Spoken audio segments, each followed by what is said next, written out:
Pelo Vigitel, que é um órgão que faz uma coleta de dados oficial, por volta de 16% de fumantes. 16% da população é fumante? Acima de 18 anos de idade. Se nós formos juntar o pessoal abaixo de 18, dá mais ou menos, no Brasil como um todo, 22%, que é um número também que já caiu bastante no número total também de 10 anos para cá. Legal, não sabia desses números, né? Quer dizer, depois de toda essa, nos últimos 20 anos que caiu esses 20%, sim.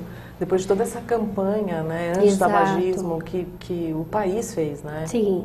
O mundo estava fazendo. O mundo todo. Eu acho que o Brasil, ele é um país modelo no controle do tabagismo, na implementação de políticas públicas, na implementação do que nós chamamos de Convenção Quadro, que é a Lei Mundial de Controle do Tabaco, que é aprovada aqui no Brasil, e também em tratamento. Então, acho que dentro de vários países do mundo todo, nós temos um modelo de tratamento que realmente é eficaz e que é disseminado para o país inteiro.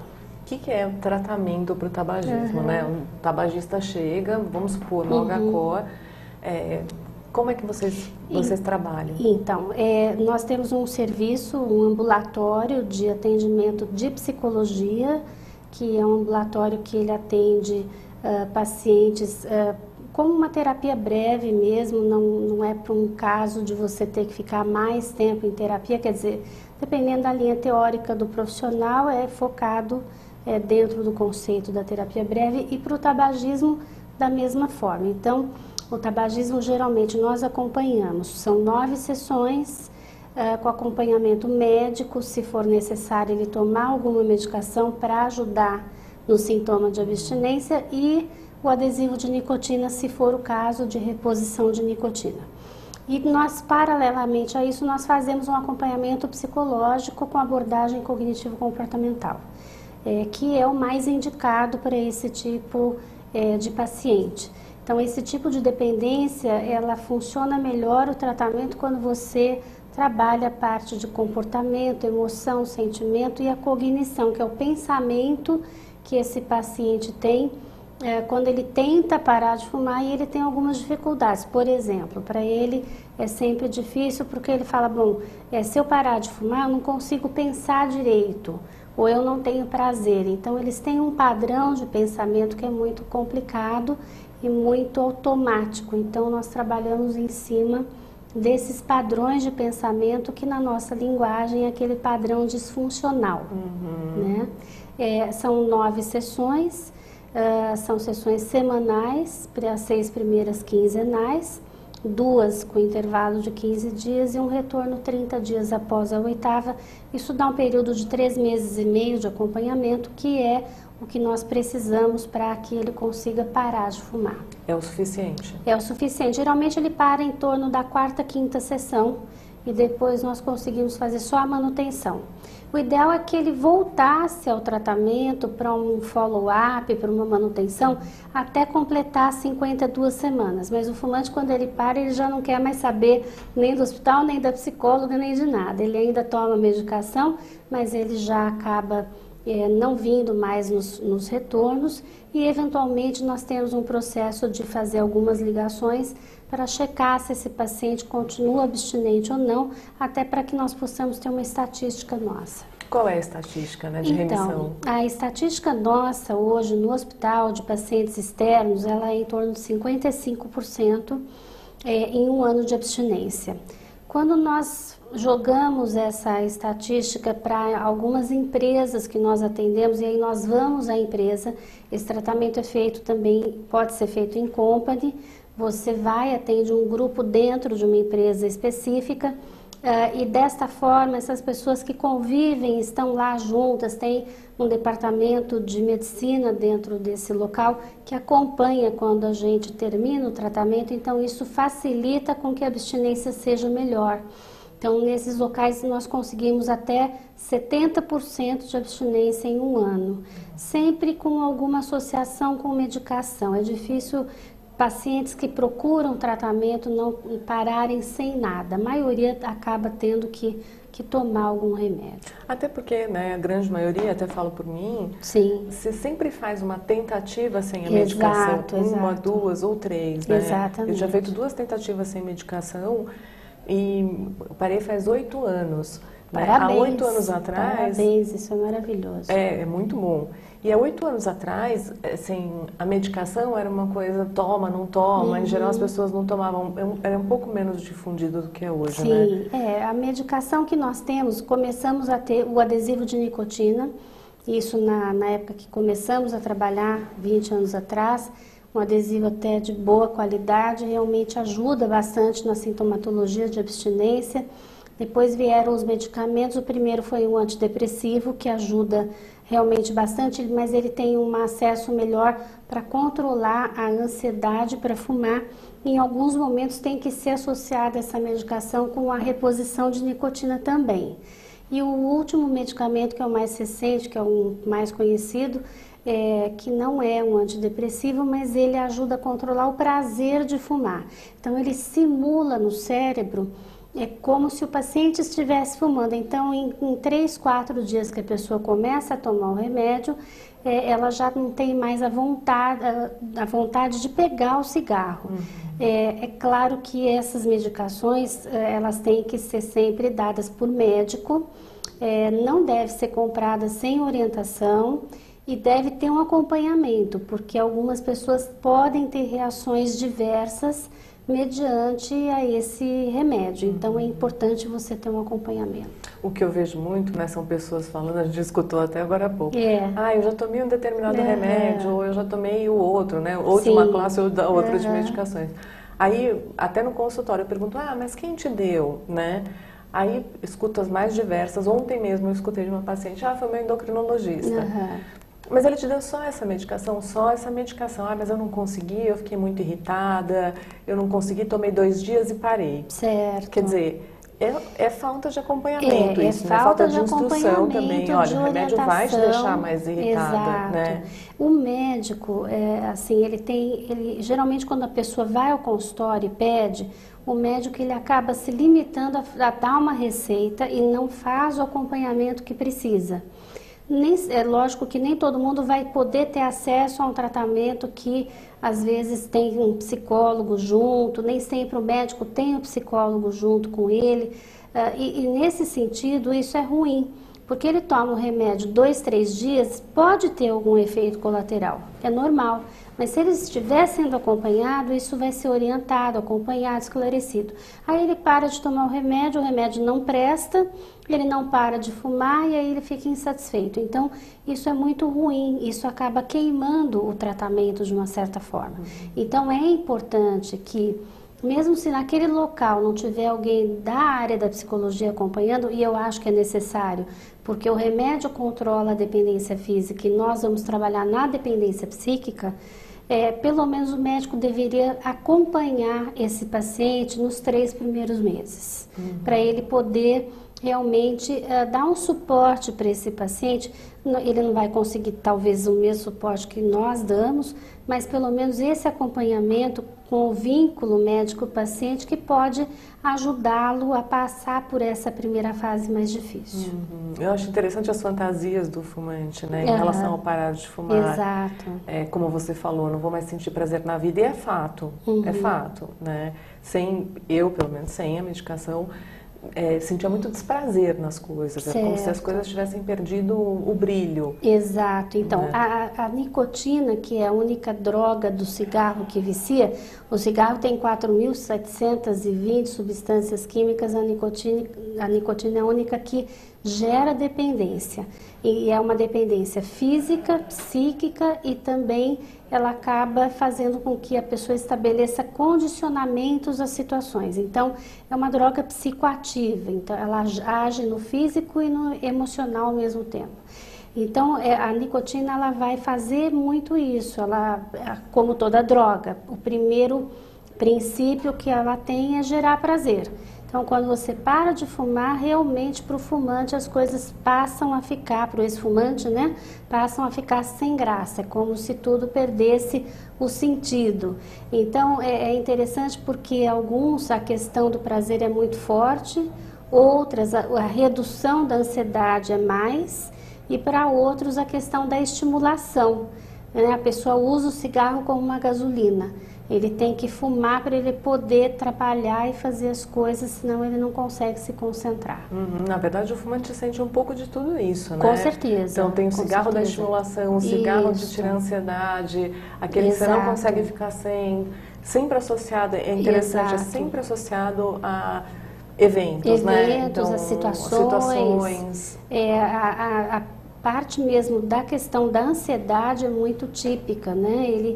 Ele fuma numa situação de ansiedade, aí ele acalma porque a nicotina reduz, só que passa meia hora, 40 minutos, passa o efeito, ele precisa acender outra e ele não se dá conta disso. Então, ao invés dele parar e prestar atenção, porque eu estou ansioso, o que eu posso fazer, como é que eu posso resolver esse problema, é mais fácil pegar um cigarro, fumar, que aí ele relaxa e aí é claro que você mais tranquila, você vai conseguir pensar um pouco melhor naquilo que você tem que fazer.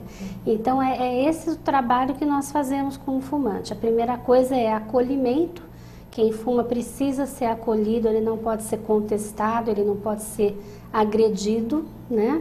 E a segunda coisa é fazê-lo com que ele perceba que perfil que ele tem enquanto dependente do cigarro e em que pontos nós vamos ter que fazer com que ele trabalhe as situações difíceis para ele. Os perfis são diferentes?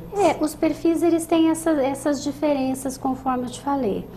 Alguns são mais ligados à questão do prazer, outros fumam mais por ansiedade. Eles têm todas essas características, que são em torno de 7. Então é por prazer, por ritual, por condicionamento ou hábito, para reduzir a tensão, para manter a dependência física, por uma estimulação e por um estabelecimento, isso é mais recente, estudado por uma equipe até aqui do Brasil, que também validou o teste, de um relacionamento social.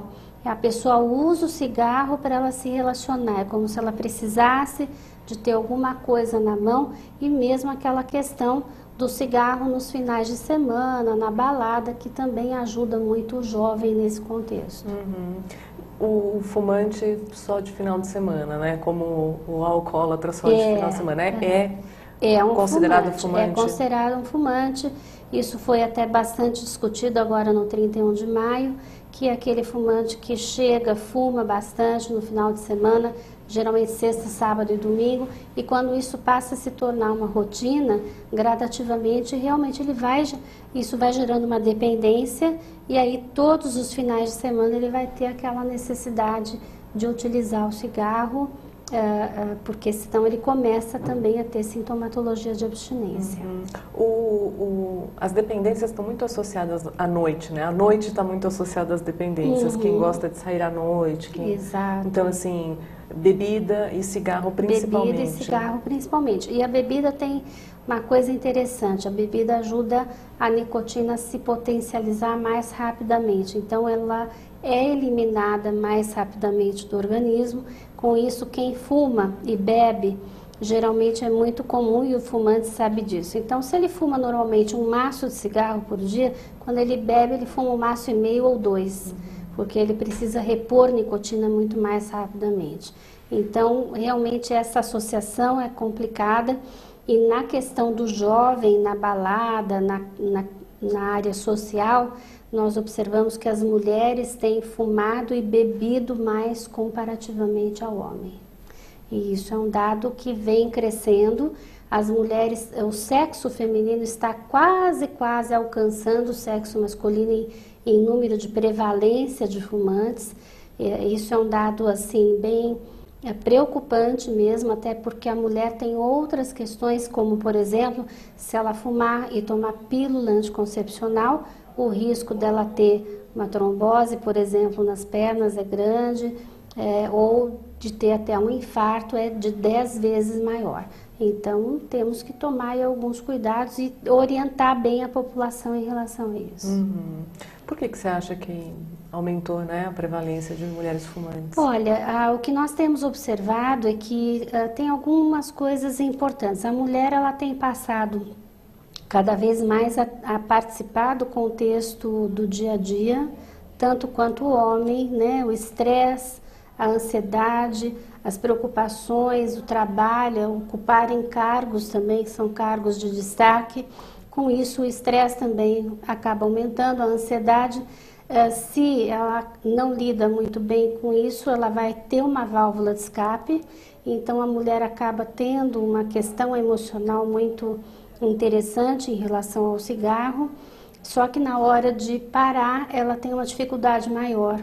Até por essas características diferentes, a mulher ela tem uma tendência maior a ser talvez mais depressiva, isso estatisticamente é estudado, do que o sexo masculino. Com isso, a nicotina, quando ela gera prazer, é como se ela fosse um antidepressivo, né, para o sexo feminino, entre aspas. Ela tem uma ligação emocional maior. Ela trabalha um luto da perda do cigarro, ela fica triste, ela chora, ela se deprime. Algumas já referiram para a gente em terapia que uma delas me disse que ficou mais sentida de parar de fumar do que quando ela perdeu o irmão. Então, é uma coisa muito forte isso, né? Mas é um luto mesmo, É um luto mesmo, mas é que você nunca imagina que o luto seja pior do que perder alguém da família, né? Por que não? Você convive mais com o cigarro muitas vezes que com alguém da família, né? Tem razão. Mas assim, e fora toda a questão, acho que hormonal também, que não deixa de influenciar esse contexto. Então, foi feito um estudo alguns anos atrás por uma colega nossa lá de Ribeirão Preto, no mestrado dela, que até eu estive na banca, e ela trouxe um dado muito interessante. Os meninos começam a fumar mais pelo modelo dentro de casa do que em relação às meninas, e as meninas começam a fumar mais por ansiedade, por angústia e por uma autoafirmação. Então foi muito interessante esse estudo, ela fez com estudantes lá de Ribeirão, e foi um trabalho muito, muito bonito e trouxe dados bem consistentes nesse sentido. É importante para a gente trabalhar o paciente, claro, né? Saber aonde isso simbolicamente, onde começou. Exato. E aonde encaixa simbolicamente. Também percebo isso nas mulheres, as mulheres que param, que Sim. tentam parar de fumar, às vezes sem medicação, ficam muito deprimidas, né? Exato. É impressionante. Tanto que com essa medicação que nós temos, que é o antidepressivo, algumas acabam se sentindo tão bem que elas pedem até para continuar tomando a medicação um pouco mais de tempo. E alguns médicos acabam realmente deixando, porque o antidepressivo ele não gera dependência. Então, se a pessoa se sente bem com ele, em alguns casos, o médico nem interrompe o medicamento. Eu fiz um tratamento com um médico que trabalha com tabagismo, e ele acha que 3 meses é muito pouco para as mulheres. É verdade. Então, ele no geral, seria ele sempre esticar, aumenta, ele sempre estica. E realmente faz toda a diferença. É interessante, né, que quando eu falo para um paciente sobre a medicação, né, a ideia de procurar um médico, eu escuto muito assim, mas eu não quero tomar remédio. Quer dizer, o fumante acha que fumar ok, mas tomar remédio nem pensar, como se fosse muito pior do que fumar, É verdade, né? Mas é que sempre tem uma primeira restrição a tomar a medicação. Algumas pessoas têm medo de tomar o remédio. Então, eu até deixo num primeiro momento, eu não obrigo. Nós trabalhamos numa forma um pouco mais assim, compactuada. Nós tentamos sempre acolher aquilo que ele precisa naquele momento. Então, o que acontece? Nas primeiras sessões, se ele não quer tomar a medicação, nós deixamos, vamos tocando só com o processo do acompanhamento psicológico, mas chega num determinado momento que se ele não consegue, ele mesmo vem e fala, agora eu acho que eu vou precisar do remédio. E aí é melhor, porque eu acho que de uma certa forma, parece que o efeito acaba sendo mais propício, né? Nesse sentido, acho que ele dá mais credibilidade e tem um pouco menos de receio de estar usando a medicação. Com certeza. O Adriano pergunta o seguinte: a proibição de fumar em locais públicos ajuda ou atrapalha na cura do tabagismo? Ajuda muito, né? Então, acho que essa foi uma das leis que nos ajudou. Todas as leis que fazem restrição, qualquer lei que implica em uma restrição do fumo em qualquer lugar ou em qualquer situação, ela vai ajudar realmente a diminuir o número de fumantes. São aqueles fumantes, por exemplo, que querem parar, mas nunca decidem ou então eles vão protelando. Quando teve a lei de São Paulo, lá no hospital, o nosso movimento para cessação aumentou em quase 50%. Então, você vê que realmente teve um impacto muito grande, isso é muito importante. Uma outra restrição que vem vindo é a questão do aumento do preço do cigarro e, consequentemente, a taxação de impostos com isso também, que é um outro meio de controle. Então, todas as medidas restritivas, isso é estudado pelo INCA, pela Organização Mundial da Saúde, realmente ela tem um impacto na diminuição do tabagismo na população. Eu fico pensando no aspecto simbólico disso, né? Que essa questão da restrição tem muito a ver com a vergonha que isso causa no fumante. Quando fumar é bonito, muito mais pessoas se rendem àquilo, isso, né? Vivem aquilo, porque assim, é bonito, todo mundo fuma, como era, né? Nos anos 60, 70, que as pessoas fumavam dentro dos lugares, né? Em novelas apareciam pessoas fumando, bem diferente do que é hoje. Sim, então, é muito mais fácil até você achar que é normal fumar quando você vê na mídia, quando você vê as pessoas do seu lado, seus amigos fumando. Primeira vez que eu me senti incomodada foi muito interessante. Eu era nova quando eu parei de fumar, tinha 29 anos. E eu estava saindo com carinha, né, super bonito, e eu achava ele tão legal. E aí um dia ele falou assim, e eu não fumava na frente dele, sabia que ele não era fumante, mas eu fumava às vezes antes, depois eu não fumava muito, mas eu fumava, né, às vezes antes de sair, às vezes, enfim. E aí um dia ele falou assim pra mim, ele falou assim, você sabe, eu nunca namoraria uma fumante. E aquilo me tocou. Eu falei assim, por que eu preciso ter essa restrição, né, pessoal? Eu sou uma fumante. E fora isso, percebeu o quanto o cigarro escraviza, né? Você fica escrava do momento em que você vai... Você está no cinema, você já está pensando, eu preciso sair para fumar. Você está no carro, mas que horas que você vai... É tudo relacionado aonde você vai fumar, como você vai... Que horas você vai fumar. Vira uma grande prisão, mesmo o fumante que fuma pouco. Com certeza. Então, isso que você trouxe é muito interessante, né? Você pensar por que você tem que utilizar aquele produto, né? E o fumante, ele fica muito mesmo escravo. Tanto que uma das coisas que eu ouço muito das pessoas que param de fumar, elas falam assim para mim, agora eu preciso arrumar o que eu tenho que fazer durante o dia, porque sobra tempo.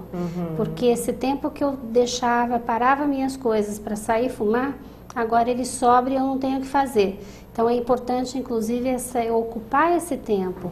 E realmente alguns referem isso. Eu deixei de ser escrava do cigarro, porque é exatamente isso que você colocou.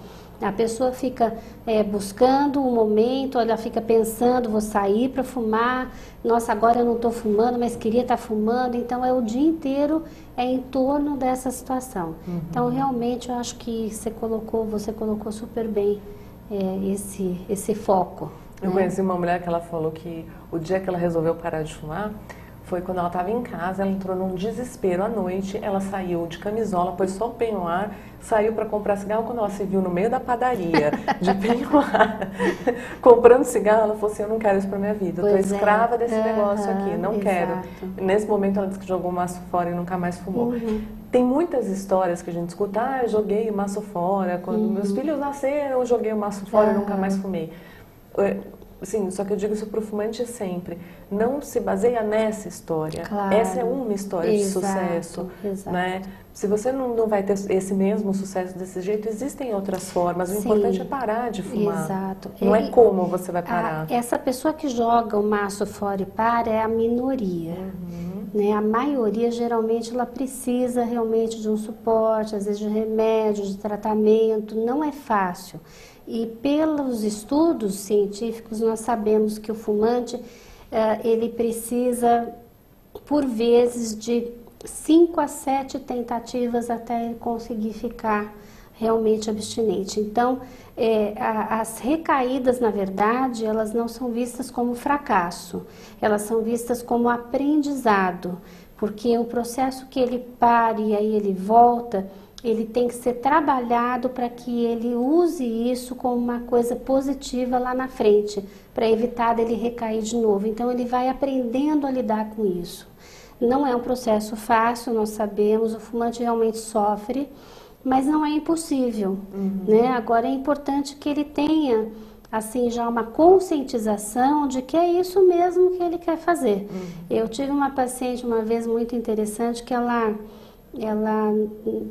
estava conosco no processo de grupo lá no hospital, mas aí chegou a hora de parar, ela não parou, daí na outra semana também ela veio dizendo que estava difícil, e aí eu parei e falei, bom, qual é a dificuldade, né? E aí fomos conversando, e ela falou, não, porque eu tenho muito medo de tentar e não conseguir. E aí eu falei, será que não é o contrário? Será que você não está com vontade de conseguir? Porque pela fala dela, eu fui percebendo que não era o medo de não conseguir. Quando eu falei isso, ela parou, porque ela estava até chorando, ela parou até de chorar, olhou para mim e falou, você tem razão. Eu tenho medo de conseguir, porque eu não sei quem eu sou sem o cigarro. Olha, então é uma questão que isso é muito comum com os fumantes, principalmente se ele começa a fumar numa idade muito nova, aonde ainda está em fase de formação da personalidade, do desenvolvimento, e com isso ele integra aquilo na vida dele, ao passo que ele perde a identidade a hora que ele deixa o cigarro, né? Ele passa a ter medo de saber como que ele é, quem ele é, como é que ele vai agir, como é que ele vai ser, eles têm muito medo disso. Porque é muito diferente mesmo. Exato. Né? Você está acostumado, você tem hábitos de vida. Sim. E você se reconhece nesses hábitos. Sim, com certeza. Quando você para, é assim, quem sou eu, né? O que eu faço nesse Exato, momento? O que a Renata faz depois do almoço, que não fumar? Exato. Então você tem que reaprender tudo isso. Ou né? como que você vai ser, né? Sem o cigarro na mão. Eu tive também um outro paciente que ele trabalhava em área de segurança, enfim, e trabalhava como segurança numa situação que ele andava com arma, né? E ele desistiu do tratamento porque ele falou para mim que ele tinha muito medo de parar de fumar e ficar agressivo, e nessa situação, como ele trabalhava armado, ele tinha medo de ferir alguém. Então foi assim muito complicado isso, porque eu até tentei resgatar, né, mas ele teve muito medo de ir em frente, realmente ele desistiu. Mas é esse medo que a pessoa tem, de não saber como ela vai reagir, de não saber o que ela vai fazer e de como ela pode ser sem um cigarro. Terapia em grupo funciona bem? É muito bom.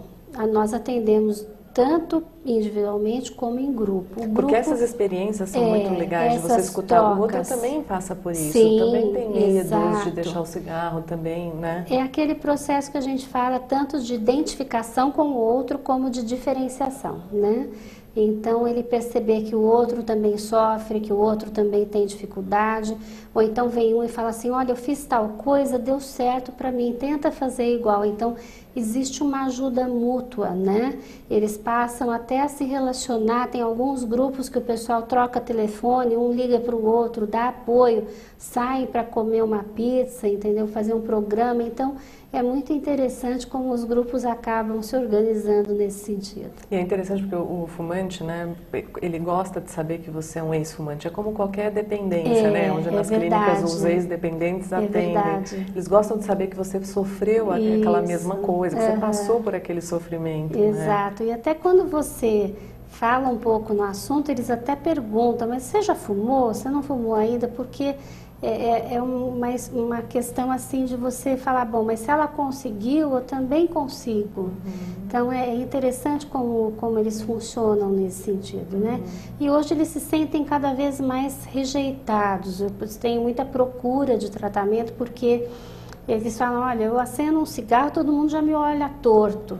né? Todo mundo já fica me olhando como quem diz, já vem o outro me incomodar aqui com a fumaça. E por isso que eu acho que é importante você acolher quando você trata, né? Porque ele já se sente, ele já tem uma autoestima ruim, ele já se sente rejeitado, então é importante você realmente cuidar dele, no sentido total. E a questão da medicação, né, voltando, é muito importante também o fumante saber que, assim, a grande maioria dos fumantes tem uma depressão mascarada.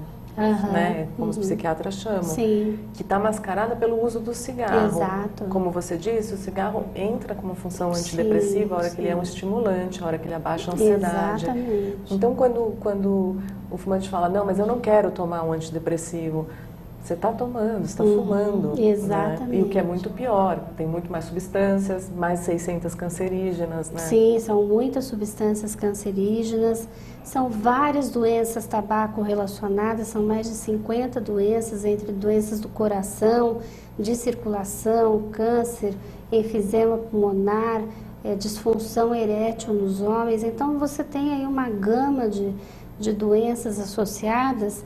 E uma coisa também que eu acho que é importante até mencionar, você falou agora da medicação, eu me lembrei, é que também o paciente não pode achar que se ele tomar o remédio vai fazer o milagre, né? Eu vejo que tem paciente que fala assim, não, mas eu tomei o remédio e nada aconteceu. Então, assim, não é bem desse jeito que funciona. Não é mágico. A impressão que dá é que eles tomam o remédio, sentam e esperam a vontade de fumar passar. Então, o remédio, ele seria um coadjuvante, ele vai ajudar. Mas a pessoa tem que ter um esforço para isso, ela tem que realmente estar mobilizada para buscar isso por ela, porque o remédio, se fosse milagroso, eu costumo dizer que as companhias de cigarro já teriam fechado as portas, né? Que se remédio funcionasse 100%, seria uma maravilha, nós nem estaríamos conversando aqui hoje mais, né? Porque remédio já tem algum tempo, então não pode pôr essa expectativa também muito grande que o remédio vai solucionar a vida dele. O que eu vejo que é muito complicado também é quando a família ou o parceiro não apoia. Então, né, os fumantes, eles fazem também a campanha ao contrário, né? Os fumantes que não querem parar de fumar, de que, imagina, o cigarro não tem problema, a gente afinal mora em São Paulo, respira um ar tão poluído, né? Quantas vezes a gente escuta isso, nossa, mas o ar de São Paulo é tão poluído, fumar não é tão ruim assim. O que eu vejo, né? Que esses fumantes mais velhos, pessoas mais velhas, que realmente não querem, não se predispõem a largar o cigarro, fazem muita força contra o fumante que quer deixar de fumar.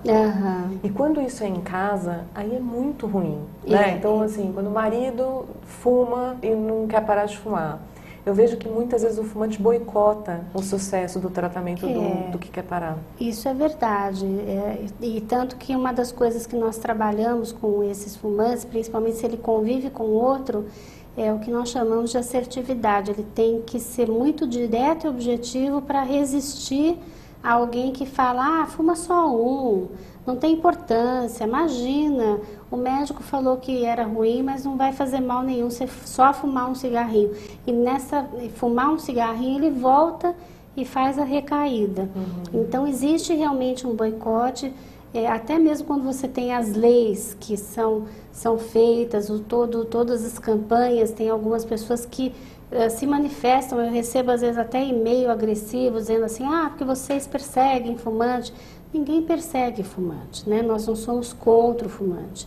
Nós somos contra o cigarro. É diferente, o fumante ele pode fumar, mas nós somos contra o cigarro. Então, é importante também que as pessoas entendam isso, porque existe realmente essa questão. E quando ele vê que alguém parou e ele não para, fatalmente, às vezes, inconscientemente, ele vai boicotar, com certeza. Claro que o cigarro, né, o tabaco, como qualquer outra droga, as pessoas se reúnem em volta disso. Então, tem os amigos do tabaco, né, os amigos. Então, o fumante, em geral, tem muitos amigos fumantes. Com certeza. O que eu vejo muita gente falando também, poxa, mas como é que eu vou fazer para sair com os meus amigos? Bom, talvez trocar de amigos mais para frente. É uma brincadeira, mas assim, é verdade. Quem para de fumar não consegue ficar também só saindo com fumantes. É desagradável. O Adriano até fala, fumante passivo também sofre com a fumaça do cigarro. Sim, muito, né? Muito. E não só sofre porque a fumaça tem um cheiro forte, o ex-fumante percebe, o fumante que não é fumante também, mas porque na ponta do cigarro, a fumaça que sai dali, que você respira, ela não tem nenhuma filtragem. Então você respira aquela substância tóxica mais pura do que o fumante quando ele traga. Então ele está ingerindo pelo menos de 20 a 30 substâncias cancerígenas. E com isso a incidência de câncer de pulmão no fumante passivo é de 30% e de infarto é de 40%. Nossa. Isso é estudado. Tanto que em algumas cidades americanas onde o cigarro foi abolido da área pública, você tem uma queda do número de infartos naquele local significativo. Isso também já foi estudado. Então é muito importante a gente poder esclarecer isso para a população. Você tem que fumar em áreas abertas, onde há o ar circulando o tempo todo. Áreas semi-abertas também não pode, porque a fumaça ela se propaga por até 15 metros. Então, de preferência, o fumante ele pode fumar, nós não somos contra nada ele fazer isso, mas ele tem que fumar longe de portas e janelas 15 metros e de preferência não em locais fechados. Até porque a lei de São Paulo ela diz especificamente isso. Ainda bem, né? Eu lembro quando você fumava em restaurante um do lado do outro. Terrível. Terrível, terrível. Para quem não fuma é terrível. Para quem não fuma eu já tive experiências assim e realmente eu cheguei até uma vez a mudar de lugar, que eu estava com meus filhos, né, pequenos, numa pizzaria e o senhor na mesa da frente fumando sem parar. Não tinha condição. Falei pro garçom, por favor, o senhor me muda de mesa, porque eu não tenho como é que eu vou comer com alguém baforando em cima de mim. Né? Então é realmente muito desagradável. Há mais ou menos um mês atrás eu entrei no carro de uma amiga e aí, vamos comer o carro, vamos pro seu carro, vamos comer o carro. Ela falou, vamos comer. Eu entrei no carro dela, ela pum, acendeu um cigarro. Eu falei, olha, cigarro não. Se você quiser fumar, eu vou comer o carro. Ela olhou pra mim como se eu estivesse falando uma barbaridade. Eu falei pra ela, eu tenho direito. Bravos, Se eu quisesse fumar, eu acenderia um cigarro. Eu ia ter muito mais prazer do que sentindo a fumaça do seu cigarro. Ficam muito bravos. E aí a gente teve essa mini discussão, né? E eu falei, bom, então tá bom, a gente vai no meu carro e não fuma, ou a gente vai no teu e não fuma, mas com fumaça não dá pra mim. Ruim. Aí ela jogou fora muito brava, bom... Não preciso dizer, aliás, estou com muito orgulho dela, que hoje faz 7 dias que ela parou de fumar. Que beleza, parabéns. Legal, né? Legal. Eu acho que, assim, todas as nossas amigas que já não fumam há muito tempo, isso foi decisivo. Isso né? é ótimo. Isso foi decisivo. É muito bom e o importante agora é ela conseguir se manter, né, sem recair, isso é fundamental. Até porque cada ano que você... deixa de fumar, são quase que 2 a mais que você ganha em qualidade de vida, né? Nossa. O fumante que fuma em média a vida toda, ele vai fatalmente viver 10 anos a menos do que uma pessoa que não fuma. Isso também é estudado. Então, para você recuperar o seu organismo e ficar totalmente livre dos efeitos do cigarro, isso leva até 15 anos. Por isso que é fundamental, quanto mais cedo você parar, melhor vai ser para a sua saúde, para que você não tenha lá na frente ainda células que podem ser células que vão virar ali um câncer, ou você ter algum problema que vai levar você a ter um problema cardíaco. Então, tem uma série de situações que levam um tempo realmente grande para você recuperar o organismo. O que é difícil nas dependências é que o dependente ele não se projeta por tanto tempo, né? Quando eu vou ter 10 anos a menos de vida, quando eu tiver mais velho. Verdade. Bom, ok, mas uma coisa que eu sempre falo pode ser que nos seus últimos anos de vida, você pode ser, lógico, a gente não sabe como vai ser, mas pode ser que você esteja muito doente, né? Porque o cigarro causa isso. Não é que ele vai te matar, pum, te matou. Muito provavelmente não. Mas vai te levar uma vida tão ruim. Pessoas, né, que têm tromboses. Claro. Imagina, você poderia não ter uma trombose. Enfisema, um câncer, um problema cardíaco. Uma vez eu atendi uma moça de uns 45 anos no hospital, isso há muitos anos atrás, e aí me chamaram porque ela também era fumante, e ela estava com um problema sério de obstrução nos membros inferiores, né? E é uma doença que também é muito característica do cigarro, e ela tinha que parar de fumar, e eu entrei, conversei com ela, falou, eu sei que você veio aqui por causa disso, mas eu corro o risco de perder a perna, mas não paro de fumar. Então você não, né, não tem nem muito o que falar, né? No meu bairro tem um senhor que também não é tão senhor assim, ele deve ter no máximo 60 anos, ele é muito conhecido no bairro, porque ele anda com um enfermeiro numa cadeira de rodas, uma das pernas já foi amputada do joelho para baixo, e todos os dias, né, se você passa de carro numa rua, na outra do bairro, o enfermeiro está andando com ele e ele está fumando um cigarro atrás do outro. Continua fumando. Você nunca vê ele sem cigarro. Quer dizer, o vício dele é um vício, né, bem acentuado. Você nunca vê ele sem um cigarro. Já é uma compulsão. Já é uma compulsão, mas você vê, né, já está num estado tão... Mas quando tem...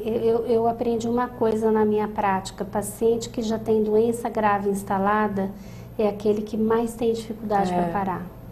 Então, é muito observável isso. Eu tive pouquíssimos pacientes com doença instalada que eu consegui fazer com que a pessoa parasse de fumar. A maioria acaba não parando. Tem uma ideia por trás, né? Fantasia de que adianta parar de fumar se a doença já está instalada. Exatamente isso, que eu já fiquei doente mesmo, então não vai adiantar nada eu parar. E na verdade não é isso. Se você parar, com certeza você vai ter uma recuperação muito grande. E a doença vai estacionar, principalmente no caso do enfisema. Que o enfisema, ele não tem a recuperação do que já foi danificado, mas ele também não progride a doença, ele vai estacionar. Então é importante as pessoas terem essas informações. Agora é uma escolha, né? Se você quer morrer fumando. Pois é.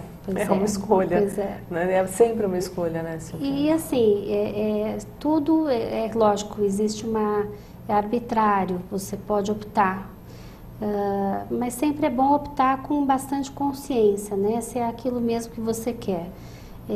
Quando saiu a lei de São Paulo, o pessoal aí da área de bares e restaurantes ficou muito brava conosco que trabalhamos aí no advocacy, né, contra o cigarro.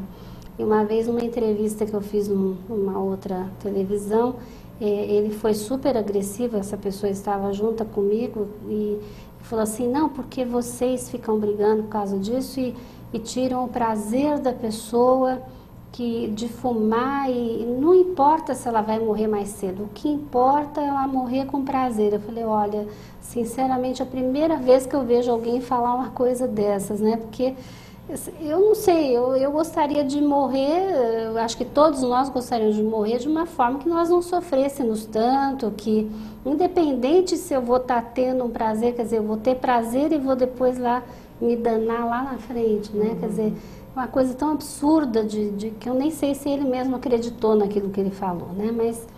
Mas é uma questão que permeia, né? Como você disse, é uma questão de opção. Agora, tem fumante que fala, vou morrer, não interessa, vou continuar fumando. Eu sempre falo assim, só precisa tomar cuidado para ver que forma é essa que você vai morrer. Porque você pode ter várias formas de morrer. Algumas vão ser de uma forma não tão sofrida e outras podem ser mais. Então, se eu puder evitar, se eu puder, lógico, a gente não tem uma garantia de como vai ser, nem quando, mas se a gente pudesse se cuidar para lá na frente evitar que coisas ruins aconteçam, eu acho que é um investimento que vale a pena, né? Sim, ou se cuidar para hoje, viver melhor. Lógico, claro. Morrer, sim, todos nós vamos, né? Não sabemos como, mas por que não viver melhor? E viver melhor, inclusive, numa idade mais avançada, porque você sabe que pelas estatísticas nós vamos ter aí daqui a alguns anos uma população de idosos muito grande. Então, esse é um outro aspecto também, de viver lá na frente, idoso com uma qualidade de vida melhor, né? Então, acho que se a gente pudesse, lógico, ter certeza das coisas, seria diferente. Mas quanto mais a gente puder prevenir, né, eu considero que seja melhor. Claro. Né? E o fumante que quiser, é só ir no HCOR, como é que faz? Então, o fumante que tiver interesse em parar de fumar, ele pode procurar o Hospital do Coração, ele pode procurar pelo nosso PBX, é o 3053-6611. O ramal que faz a marcação de consulta é o 3551. que é a Viviane que atende, faz as marcações ali de consultas no ambulatório da psicologia. O Hospital do Coração não é um hospital público, é um hospital particular, então isso tem um custo, mas não é um custo tão alto assim que não vale a pena o investimento. Eu garanto que para quem fuma 1 ou 2 maços de cigarro, em 3 ou 4 meses ele recupera o investimento feito no tratamento e com mais saúde. Com né? certeza. Tem fumantes que já fumaram aí um apartamento, uma casa, se a gente for fazer a conta, a coisa caminha, né? Então, é um investimento que vale a pena. Lógico, né? Investimento na sua saúde sempre vale a pena, né, Silvia? Com certeza. Obrigada por vir de novo. Eu que agradeço. Eu gostei muito, queria muito falar sobre esse tema com você. Muito obrigada, Renata, e agradeço muito de você abrir esse espaço até para alertar a população, isso é muito importante para nós. Muito obrigada. Obrigada. Obrigada a todo mundo que assistiu o Web Divan. O Web Divan, como vocês sabem, volta sexta-feira que vem às 21 horas ao vivo. Beijos.